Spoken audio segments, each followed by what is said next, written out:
as a man, I am an umbrella, and I can provide shelter, and I can provide safety and security and all other types of things. I can provide food and whatever else, and stability and security. But as an umbrella, if there isn't somebody there to hold me up, I'm completely useless. And so I need a woman in my life to give me structure, to give me foundation, to give me strength, to give me purpose, to give me meaning, to hold me up. So this is the yin and the yang. This is the two sides of the coin that when they come together, they make one. And the thing is that because we each grow up having different experiences, I think this creates a disconnect between our beliefs. Men see the world this way because they were raised this way. This is what they see. Women grew up in the world this way, and this is the experiences they had, and this is what they see.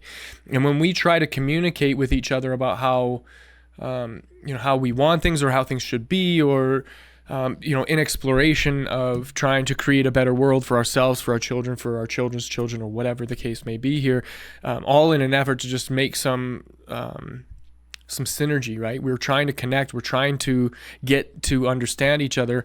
And in doing so, a woman will explain her position and a man will explain his position. We just miss the mark. Like, it just doesn't land for us because our experiences are very different. Men are like, why don't you think about it like this? And women are like, well, why don't you feel about it like this? And because we are very different in that way, I think that's where the communication breaks down.